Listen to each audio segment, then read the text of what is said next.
ಎಲ್ರಿಗೂ ನಮಸ್ಕಾರ. Share market in Kannada ಚಾನೆಲ್ಗೆ ನಿಮಗೆ ಸ್ವಾಗತ. ಏಪ್ರಿಲ್ 28ರ ಮಾರ್ಕೆಟ್ ಅಪ್ಡೇಟ್ನ ಅಬ್ಸರ್ವ್ ಮಾಡೋದಾದ್ರೆ ಇವತ್ತು ಮಾರ್ಕೆಟ್ನಲ್ಲಿ ಸ್ವಲ್ಪ ಮಟ್ಟಿಗೆ ನೆಗೆಟಿವ್ ಸೈಡ್ ನೋಡೋದಕ್ಕೆ ಸಿಕ್ಕಿದೆ. ನಿಫ್ಟಿ 0.4% ಕರೆಕ್ಟ್ ಆಯಿತು. 97 ಪಾಯಿಂಟ್ಗಳ ಡೌನ್ ಸೈಡ್ ನೋಡೋದಕ್ಕೆ ಸಿಕ್ಕಿದೆ. ಸೊ 24,000 ಅರೌಂಡ್ನಲ್ಲೇ ನಿಫ್ಟಿ ಈಗ ಟ್ರೇಡ್ ಆಗ್ತದೆ.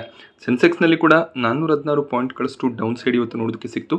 0.5%ಗೂ ಹೆಚ್ಚಾಗಿ ಸೆನ್ಸೆಕ್ಸ್ ಕರೆಕ್ಟ್ ಆಗಿದೆ. ಬ್ಯಾಂಕ್ ನಿಫ್ಟಿಯಲ್ಲಿ ಕೂಡ 1.5% ಡೌನ್ ಸೈಡ್ ಇವತ್ತು ನೋಡೋದಕ್ಕೆ ಸಿಕ್ಕಿದೆ.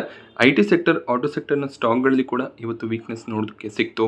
ಸೊ US ಮತ್ತೆ ಇರಾನ್ನ ನಡುವೆ ಮಾತುಕತೆಗಳು ನಡೀತಿಲ್ಲ, ಅನ್ಸರ್ಟನಿಟಿ ಇದೆ. ಈ ರೀಸನ್ನಿಂದ ಕ್ರೂಡ್ ಆಯಿಲ್ನ ಪ್ರೈಸಸ್ ಇನ್ಕ್ರೀಸ್ ಆಗ್ತದೆ. ಸ್ಟ್ರೈಟ್ ಆಫ್ ಹಾರ್ಮೋಸ್ನಲ್ಲಿ ಕೂಡ ಟ್ರಾನ್ಸ್ಪೋರ್ಟೇಷನ್ ಸರಾಗವಾಗಿ ನಡೀತಿಲ್ಲ. ಆ ರೀಸನ್ನಿಂದ ಕ್ರೂಡ್ ಪ್ರೈಸಸ್ ಇನ್ಕ್ರೀಸ್ ಆಗ್ತದೆ. ಪ್ರತಿ ಬ್ಯಾರೆಲ್ ಕ್ರೂಡ್ ಆಯಿಲ್ನ ಪ್ರೈಸಸ್ ಈಗ $111 ದಾಟಿದೆ. ಆ ರೀಸನ್ನಿಂದ OMC ಸ್ಟಾಕ್ಗಳಲ್ಲಿ ಪ್ರೆಷರ್ ನೋಡೋದಕ್ಕೆ ಸಿಕ್ಕಿದೆ. ಬಟ್ ಆಯಿಲ್ ರಿಫೈನರಿ ಸ್ಟಾಕ್ಗಳಲ್ಲಿ ಸ್ಟ್ರಾಂಗ್ ಮೊಮೆಂಟಮ್ ನೋಡೋದಕ್ಕೆ ಸಿಕ್ತು. ಸೊ ನಿಫ್ಟಿಯ ಟಾಪ್ ಗೇನರ್ ONGC ಆಗಿತ್ತು. ಕ್ರೂಡ್ ಪ್ರೈಸಸ್ ಇನ್ಕ್ರೀಸ್ ಆಗ್ತಿರೋದ್ರಿಂದ ONGC 5.5% ಗೇನ್ ಆಗಿದೆ. ಅದಾನಿ ಎಂಟರ್ಪ್ರೈಸಸ್ ಕೂಡ 4% ಇವತ್ತು ಗೇನ್ ಆಯಿತು. ಕೋಲ್ ಇಂಡಿಯಾ ಸ್ಟಾಕ್ ಪ್ರೈಸ್ನಲ್ಲಿ ಕೂಡ 3% ಜಂಪ್ ನೋಡೋದಕ್ಕೆ ಸಿಕ್ಕಿದೆ. ಕೋಲ್ ಇಂಡಿಯಾ ರಿಸಲ್ಟನ್ನು ಡಿಕ್ಲೇರ್ ಮಾಡಿದ್ರು, ರಿಸಲ್ಟ್ ಸ್ಟ್ರಾಂಗ್ ಆಗಿ ಬಂದಿದೆ. ಇಯರ್ ಆನ್ ಇಯರ್ ಇವರ ರೆವೆನ್ಯೂ 23% ಇನ್ಕ್ರೀಸ್ ಆಗಿದೆ. ಹಾಗೆಯೇ ಎಬಿಟಾ ಮಾರ್ಜಿನ್ಸ್, ನೆಟ್ ಪ್ರಾಫಿಟ್ಸ್ ಕೂಡ ಸ್ಟ್ರಾಂಗ್ ಆಗಿ ಇನ್ಕ್ರೀಸ್ ಆಗ್ತಿರೋದು ಕಾಣಿಸ್ತಿದೆ.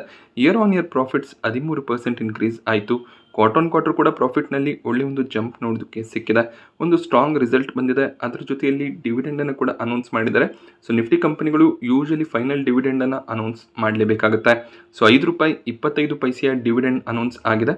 ಫೈನಲ್ ಡಿವಿಡೆಂಡ್ ಆಗಿರೋದ್ರಿಂದ ಶೇರ್ ಹೋಲ್ಡರ್ಸ್ಗಳ ಅಪ್ರೂವಲ್ ಬೇಕಾಗುತ್ತೆ. ಅಪ್ರೂವಲ್ ಸಿಕ್ಕಿದ ಮೇಲೆ ಇವರು ಡಿವಿಡೆಂಡನ್ನು ಅಕೌಂಟ್ಗೆ ಕ್ರೆಡಿಟ್ ಮಾಡ್ತಾರೆ.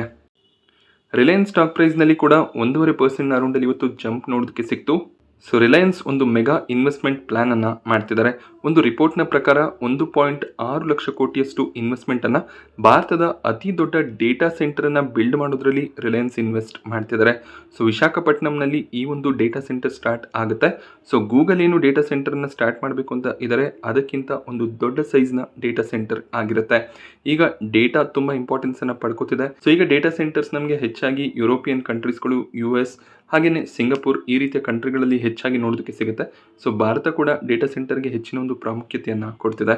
ಸೊ ರಿಲಯನ್ಸ್ ಈಗ ಅತಿ ದೊಡ್ಡ ಡೇಟಾ ಸೆಂಟರ್ನ ಬಿಲ್ಡ್ ಮಾಡ್ತಿರೋದು ಸೊ ರಿಲಯನ್ಸ್ಗೆ ಲಾಂಗ್ ಟರ್ಮ್ ಬೆನಿಫಿಷಿಯಲ್ ಆಗುತ್ತೆ.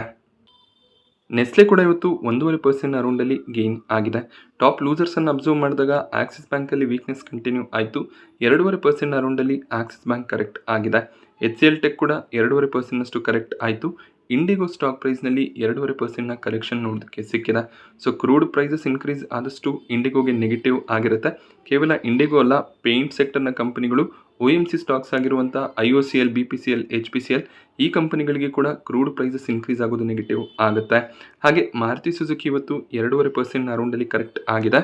ಮಾರುತಿ ಸುಜುಕಿ ತಮ್ಮ Q4 ರಿಸಲ್ಟನ್ನು ಡಿಕ್ಲೇರ್ ಮಾಡಿದ್ರು. Year on year net profits 6.5% fall ಆಗ್ತದೆ.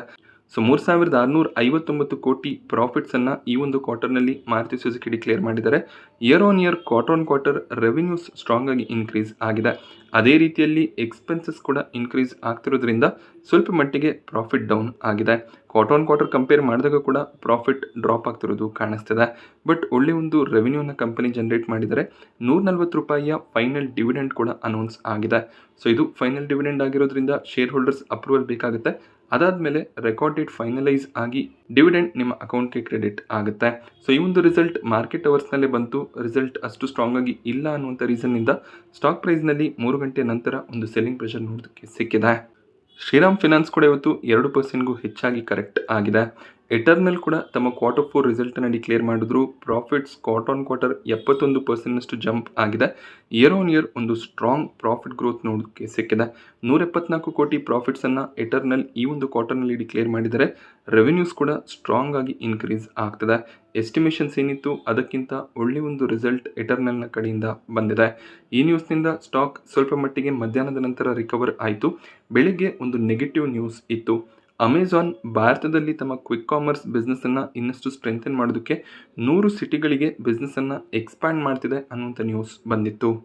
ಸೊ ಝೊಮ್ಯಾಟೊ ಹಾಗೆಯೇ ಸ್ವಿಗ್ಗಿ ಇಬ್ಬರು ಕೂಡ ಕ್ವಿಕ್ ಕಾಮರ್ಸ್ ಬಿಸ್ನೆಸ್ಸನ್ನು ಸ್ಟ್ರೆಂಥನ್ ಮಾಡೋದಕ್ಕೆ ತುಂಬಾ ಪ್ರಯತ್ನವನ್ನು ಮಾಡ್ತಿದ್ದಾರೆ. ಎಟರ್ನಲ್ ಬ್ಲಿಂಕಿಟ್ನ ಮೂಲಕ ಕ್ವಿಕ್ ಕಾಮರ್ಸ್ ಬಿಸ್ನೆಸ್ಸನ್ನು ಸ್ಕೇಲ್ ಮಾಡ್ತಿದ್ರೆ. ಸ್ವಿಗ್ಗಿ ತಮ್ಮ ಇನ್ಸ್ಟಾಮಾರ್ಟ್ನ ಮೂಲಕ ಕ್ವಿಕ್ ಕಾಮರ್ಸ್ ಬಿಸ್ನೆಸ್ಸನ್ನು ಸ್ಕೇಲ್ ಅಪ್ ಮಾಡ್ತಿದ್ದಾರೆ. ಅಮೆಜಾನ್ನಂಥ ದೊಡ್ಡ ಕಂಪನಿ ತಮ್ಮ ಬಿಸ್ನೆಸ್ಸನ್ನು ಎಕ್ಸ್ಪ್ಯಾಂಡ್ ಮಾಡಿದ್ರೆ ಅದು ಎಟರ್ನಲ್ ಮತ್ತು ಸ್ವಿಗ್ಗಿಗೆ ನೆಗೆಟಿವ್ ಆಗ್ಬೋದು.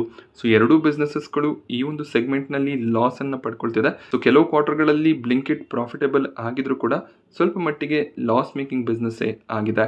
ಹಾಗೆ ಅಮೆಝಾನ್ ಈಗ ಕೇವಲ 3 ಮೇನ್ ಸಿಟಿಗಳಲ್ಲಿ ತಮ್ಮ ಕ್ವಿಕ್ ಕಾಮರ್ಸ್ ಸರ್ವಿಸಸ್ಗಳನ್ನು ಪ್ರೊವೈಡ್ ಮಾಡ್ತಿದ್ದಾರೆ. ಬೆಂಗಳೂರು, ಮುಂಬೈ ಹಾಗೆ ಡೆಲ್ಲಿಯಲ್ಲಿ ಮಾತ್ರ ಇವರ ಪ್ರೆಸೆನ್ಸ್ ಇದೆ. ಸೊ ಮಿಕ್ಕ ಟೈರ್ 1 ಸಿಟೀಸ್ ಆಗಿರುವಂಥ ಚೆನ್ನೈ, ಕೋಲ್ಕತ್ತಾ ಈ ರೀತಿಯ ಸಿಟಿಗಳಿಗೆ ಎಕ್ಸ್ಪ್ಯಾಂಡ್ ಮಾಡಬೇಕು ಅಂತ ಇದ್ದಾರೆ. ಹಾಗೆ ಸಾಕಷ್ಟು ಟೈರ್ 2, ಟೈರ್ 3 ಸಿಟಿಗಳಲ್ಲಿ ಕೂಡ ಕ್ವಿಕ್ ಕಾಮರ್ಸ್ ಸರ್ವಿಸಸ್ಗಳನ್ನು ಅಮೆಝಾನ್ ಇನ್ಮುಂದೆ ಪ್ರೊವೈಡ್ ಮಾಡ್ತಾರೆ. ಇದಕ್ಕೆ 2800 ಕೋಟಿಯಷ್ಟು ಇನ್ವೆಸ್ಟ್ಮೆಂಟನ್ನು ಅಮೆಝಾನ್ ಮಾಡ್ತಾ ಇದ್ದಾರೆ. ಸೊ ಅಮೆಝಾನ್ ಒಂದು ಸ್ಟ್ರಾಂಗ್ ಕಸ್ಟಮರ್ ಬೇಸ್ ಹೊಂದಿರುವಂಥ ಕಂಪನಿ ಆಗಿರುತ್ತೆ. ಸೊ ಈ ಕಂಪನಿ ತಮ್ಮ ಕ್ವಿಕ್ ಕಾಮರ್ಸ್ ಬಿಸ್ನೆಸ್ಸನ್ನು ಎಕ್ಸ್ಪ್ಯಾಂಡ್ ಮಾಡ್ತಾರೆ ಅಂದಾಗ ಖಂಡಿತವಾಗ್ಲೂ ಎಟರ್ನಲ್ ಮತ್ತು ಸ್ವಿಗ್ಗಿಗೆ ಹೊಡೆತ ಬಿದ್ದೇ ಬೀಳುತ್ತೆ. ಟ್ರೆಂಡ್ ಸ್ಟಾಕ್ ಪ್ರೈಸ್ನಲ್ಲಿ ಇವತ್ತೊಂದು ಫ್ಲಾಟ್ ಟ್ರೇಡಿಂಗ್ ನೋಡೋದಕ್ಕೆ ಸಿಕ್ಕಿದೆ. ರಿಸಲ್ಟನ್ನು ಅನೌನ್ಸ್ ಮಾಡಿದಾಗ ಕಂಪನಿ ಬೋನಸನ್ನು ಇಶ್ಯೂ ಮಾಡ್ತೀವಿ ಅಂತ ಹೇಳಿದರು. ಹಾಗೆ ಬೋನಸ್ಗೆ ಈಗ ರೆಕಾರ್ಡ್ ಡೇಟ್ ಫೈನಲೈಸ್ ಆಗಿದೆ. ಸೊ ಮೇ 29 ರೆಕಾರ್ಡ್ ಡೇಟ್ ಆಗಿರುತ್ತೆ. ಸೊ ಈ ರೆಕಾರ್ಡ್ ಡೇಟ್ಗೂ ಮುಂಚೆ ಯಾರೆಲ್ಲ ಶೇರ್ಸ್ಗಳನ್ನು ಪರ್ಚೇಸ್ ಮಾಡ್ತಾರೆ, ಯಾರು 2 ಟ್ರೆಂಡ್ನ ಶೇರ್ಗಳನ್ನು ಓನ್ ಮಾಡ್ತಿರ್ತಾರೆ ಅವ್ರಿಗೆ ಇನ್ನೊಂದು ಟ್ರೆಂಡ್ನ ಶೇರ್ ಕ್ರೆಡಿಟ್ ಆಗುತ್ತೆ. ಶೇರ್ ಕ್ರೆಡಿಟ್ ಆಗುತ್ತೆ ಅಂದರೆ ಸ್ಟಾಕ್ ಪ್ರೈಸ್ನಲ್ಲಿ ಕೂಡ ನಮಗೆ ಅಡ್ಜಸ್ಟ್ಮೆಂಟ್ ನೋಡೋದಕ್ಕೆ ಸಿಗುತ್ತೆ. ಫ್ರೀಯಾಗಿ ಶೇರ್ಸ್ಗಳು ಕ್ರೆಡಿಟ್ ಆಗೋದಿಲ್ಲ. So number of shares increase ಆದಾಗ ಪ್ರೈಸ್ ಕೂಡ ಅಡ್ಜಸ್ಟ್ ಆಗುತ್ತೆ. ಬಟ್ ಈ ಒಂದು ನ್ಯೂಸ್ನಿಂದ ಸ್ಟಾಕ್ ಏನಾದರೂ ಸ್ಟ್ರಾಂಗ್ ಆಗಿ ಗೇನ್ ಆದರೆ ಅದು ಎಕ್ಸಿಸ್ಟಿಂಗ್ ಇನ್ವೆಸ್ಟರ್ಸ್ಗಳಿಗೆ ಪಾಸಿಟಿವ್ ಆಗ್ಬೋದು. ಜಸ್ಟ್ ಬೋನಸ್ನ ನ್ಯೂಸ್ನಿಂದ ಎಂಟ್ರ್ ಆಗೋದಕ್ಕೆ ಹೋಗಬೇಡಿ. ಕಂಪನಿಯ ಫಂಡಮೆಂಟಲ್ಸನ್ನು ಚೆಕ್ ಮಾಡ್ಕೊಳ್ಳಿ. ಅದರ ಬೇಸಿಸ್ ಮೇಲೆ ಎಂಟ್ರಿಯನ್ನು ತಗೋಬೇಕಾಗುತ್ತೆ.